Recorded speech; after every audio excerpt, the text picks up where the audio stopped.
You already know something's wrong. You feel it every morning. That weight. That gap between who you are and who you could be.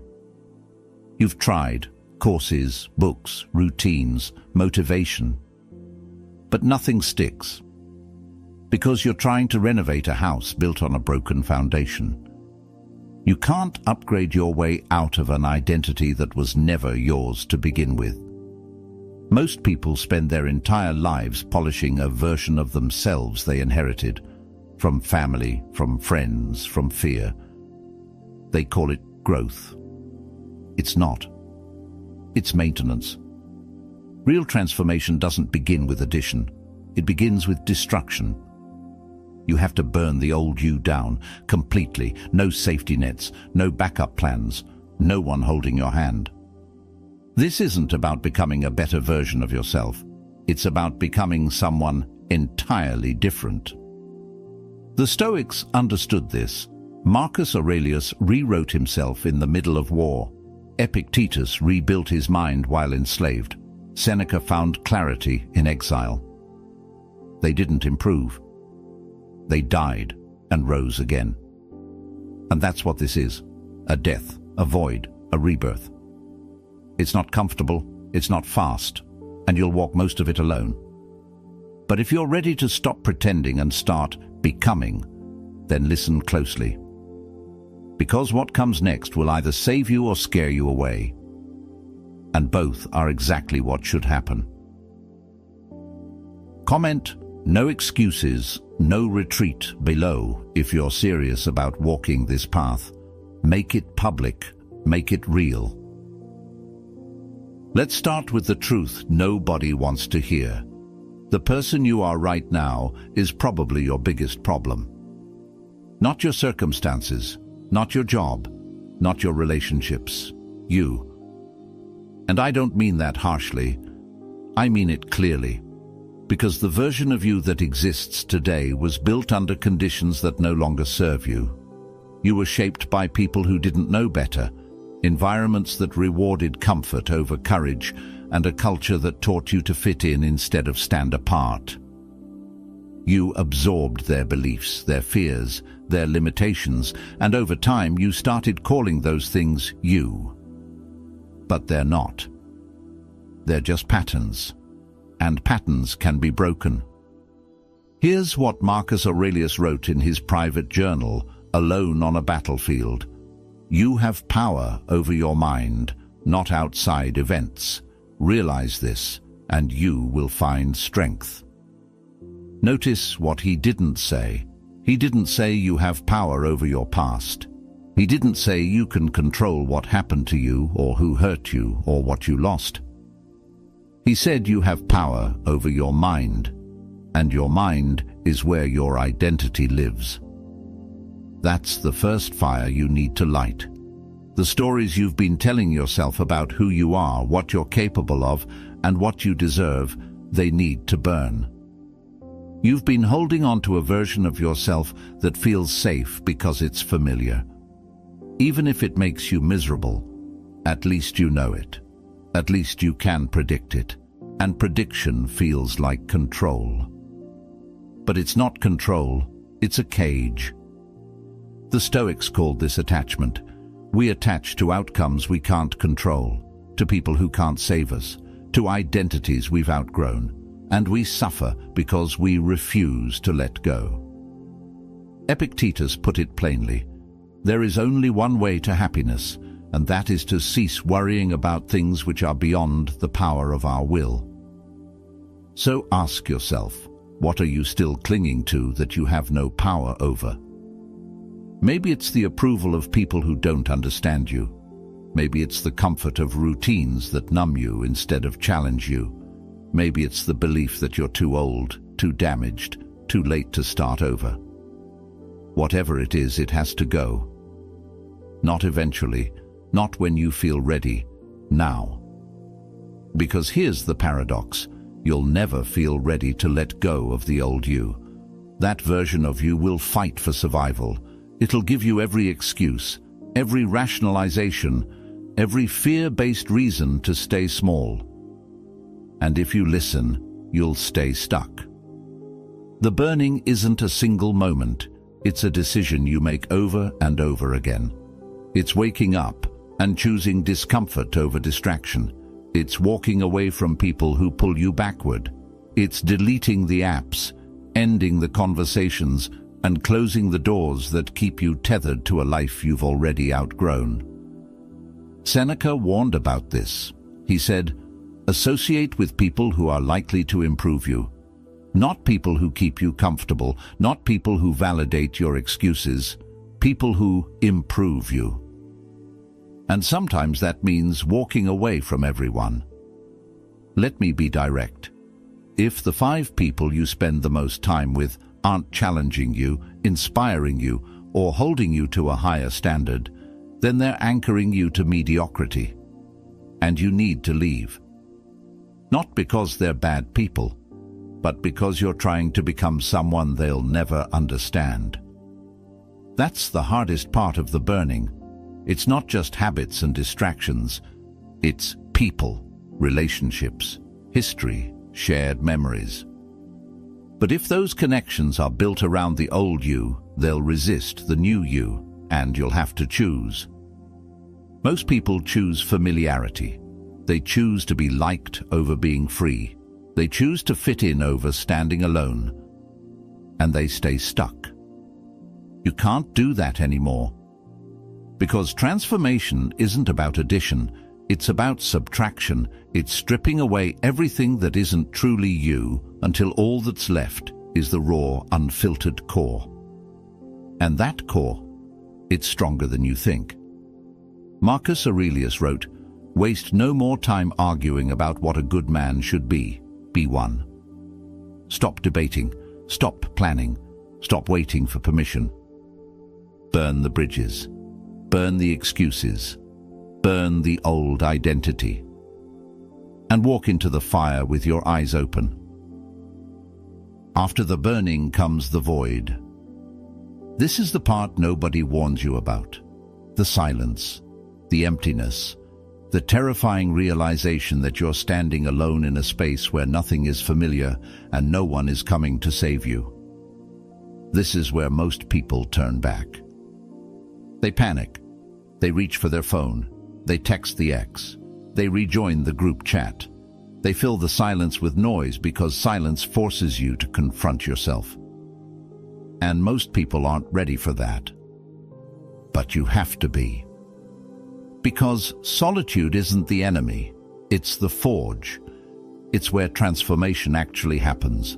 Not in the motivational video, not in the crowded gym, not in the group that cheers you on while secretly hoping you stay at their level. Solitude is where you meet the real you, the one beneath the performance, beneath the mask, beneath the version you present to the world because you think that's what people want to see. And here's the truth, that real you is probably uncomfortable, probably messy, probably carrying wounds you've been ignoring for years. But it's also powerful, and you'll never access that power until you're willing to sit alone with yourself and listen. Epictetus understood this. He was born a slave, physically disabled, owned by another human being, and yet he became one of the greatest philosophers in history. How? He mastered himself. He wrote, "No man is free who is not master of himself." Think about that. He had no control over his body, no control over his circumstances, but he had total control over his mind. And that was enough. That's what solitude teaches you. When you strip away the distractions, the validation, the constant input from the outside world, you're forced to go inward. And inward is where your freedom lives. But let's be honest, solitude feels like loneliness at first. There's a difference, though. Loneliness is the ache of wanting connection you don't have. Solitude is the choice to be alone because you know that's where the work happens. Loneliness is reactive. Solitude is intentional. And if you're serious about rebuilding yourself, solitude is non-negotiable. You need space, space to think, space to feel, space to unlearn the lies you've been telling yourself and rewrite the narrative. You can't do that in a crowded room. You can't do that while trying to please people who still see you as the person you used to be. This is why outgrowing people is so painful, and why it's so necessary. There are people in your life right now who love the old you. Not because they're bad people, but because the old you made them feel safe. The old you didn't challenge them. The old you stayed small, so they didn't have to confront their own stagnation. And when you start to change, they'll resist. They'll call it selfish. They'll say you've changed, and they'll mean it as an insult. They'll try to pull you back into the patterns and conversations and dynamics that keep everyone stuck. And you'll have to walk away. Not with anger, not with bitterness, but with clarity. Seneca wrote, "It is not the man who has too little, but the man who craves more that is poor." You're not poor because you walk alone. You're poor if you stay in relationships that drain you just to avoid the discomfort of solitude. So you let go. You outgrow. You break the emotional cycles that kept you repeating the same patterns with different people. And yes, it hurts. It hurts to watch people you care about stay in the same place while you move forward. It hurts to realize that some relationships were built on a version of you that no longer exists. But that pain is the price of freedom. And here's what nobody tells you. The void gets easier. At first, you'll panic. You'll question everything. You'll wonder if you made a mistake. You'll be tempted to go back. But if you stay in the void long enough, something shifts. You start to enjoy the silence. You start to trust yourself. You start to realize that you don't need constant validation or approval or company to feel whole. You start to become self-sufficient. And that's when the real power kicks in. The Stoics practiced voluntary discomfort for this exact reason. They deliberately put themselves in difficult situations, fasting, cold exposure, sleeping on the floor, not because they were masochists, but because they understood that discomfort builds resilience. Marcus Aurelius wrote, "The impediment to action advances action. What stands in the way becomes the way." Translation: the thing you're avoiding is the thing you need most. The discomfort of solitude, the pain of letting go, the fear of walking alone. Those aren't obstacles, they're the path. So stop running from the void. Stop filling it with distractions and noise and people who don't understand what you're trying to build. Sit in it. Feel it. Let it reshape you. Because on the other side of the void isn't emptiness. It's clarity. It's strength. It's you, unfiltered, unbroken, and ready to build something real. Now we build. You've burned the old identity. You've walked through the void. You've sat with yourself in silence and come out the other side. Now comes the hardest part, sustaining it. Because here's the truth most self-help content won't tell you. Motivation is a lie. It feels good. It gets you started. It gives you that rush of possibility when you're watching a video at 2 in the morning, convinced that tomorrow is the day everything changes. But motivation fades, always. You wake up tired, you have a bad day, someone criticizes you, you don't see results fast enough, and suddenly that fire you felt, gone. This is where most people quit. They mistake the absence of motivation for the absence of progress. They think if they don't feel like doing the work, it doesn't count. But that's backwards. The work counts most when you don't feel like doing it. That's when discipline takes over, and discipline is the only thing that lasts. Epictetus said it clearly: first say to yourself what you would be, and then do what you have to do. Not what you feel like doing, what you have to do. Because the new you isn't built on inspiration, it's built on repetition. It's built on doing the thing every single day, whether you want to or not, until it becomes who you are. Let me break this down practically. You need routines, not flexible, feel-good routines that you follow when it's convenient, unshakable routines, non-negotiable systems that operate independently of how you feel. The Stoics practiced this religiously. Marcus Aurelius had a daily journaling practice. Seneca reflected on his actions every evening. Epictetus taught his students to examine their thoughts and reactions constantly. They didn't do this because it felt good. They did it because it worked. Repetition programs the mind. Every time you choose discipline over comfort, you're reinforcing a new neural pathway. You're training your brain to default to strength instead of weakness. And over time, that becomes automatic. You don't wake up and debate whether to work out. You just do it. You don't negotiate with yourself about whether to stay focused. You eliminate the option to quit. This is how identity shifts, not through big dramatic moments, through small, boring, repeated actions that compound over time.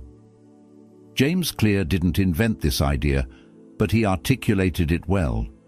You don't rise to the level of your goals, you fall to the level of your systems. Your goals mean nothing if your daily systems are weak. So, build strong systems.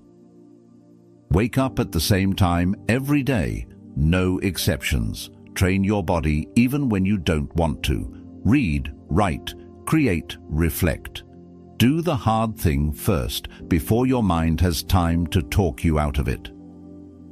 And here's the key: emotional control.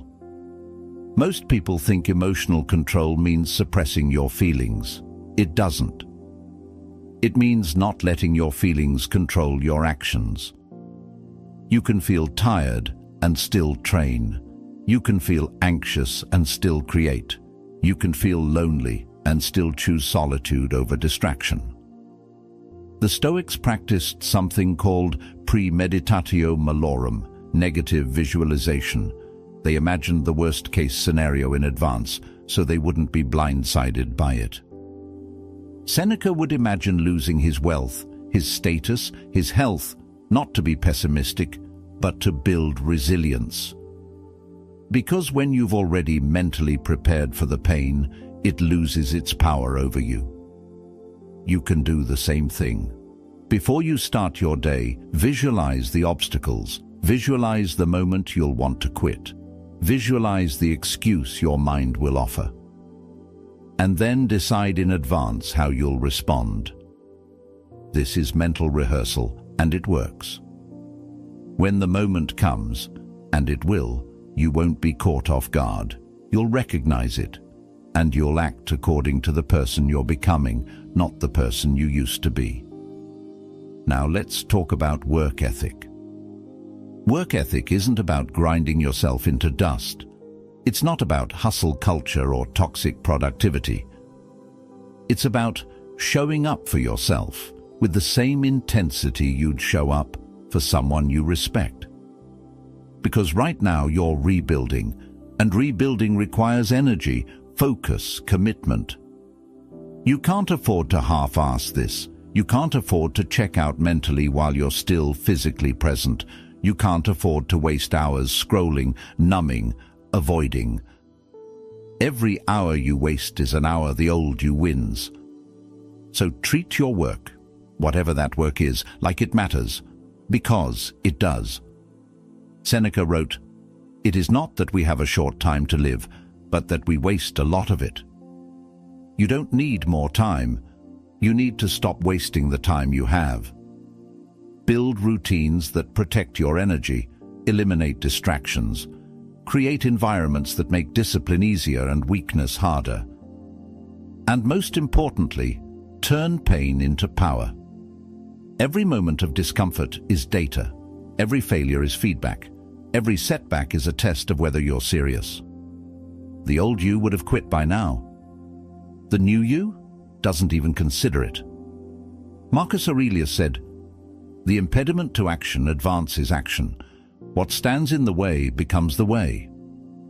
Stop seeing obstacles as reasons to quit. See them as confirmation that you're on the right path. Because easy paths don't build strong people. Hard paths do. So embrace the grind, embrace the repetition, embrace the days when nobody's watching and nothing feels exciting. Those are the days that count most. So here you are. You've destroyed the old you. You've walked alone through the void. You've built discipline into your bones and made discomfort your teacher. And somewhere along the way, without even noticing, you became someone different. Not better, different. You don't need validation the way you used to. You don't panic in silence anymore. You don't reach for distractions when life gets hard. You've learned to sit with yourself, to trust yourself, to rely on yourself. That's the rising. But let me be clear about something. This isn't a destination. You don't arrive at a finish line and declare yourself rebuilt. The new you is a practice, a commitment, a choice you make every single day. Because the old you, it's still there, waiting, whispering, offering you the comfort of regression whenever things get difficult. And you'll be tempted. There will be days when you want to go back, days when discipline feels too hard, and solitude feels too lonely, and the path ahead feels too long. But you won't go back. Because you know too much now. You've seen what's possible when you take full responsibility for who you become. You've felt the power of living according to your own standards instead of someone else's. And you can't unsee that. Epictetus said, "First say to yourself what you would be, and then do what you have to do." You've said it, you've done it. Now you live it. The clarity you've earned in solitude becomes the foundation for everything you build next. The strength you've forged through discipline becomes the armor you wear when the world tries to break you. You are no longer who you were. And that's not something you announce. It's something people feel when they're around you. You don't need to prove it. You don't need to explain it. You just are. So keep walking, keep building, keep choosing the hard path over the easy one. Because the person you've become isn't finished. They're just getting started. Now go. No permission needed. If you're ready to destroy what's holding you back and rebuild with discipline and clarity, drop a comment below. The old me burns today. Subscribe to the Stoic mode and hit that notification bell. Your transformation doesn't end here. It accelerates. Thank you for walking this path. Stay relentless.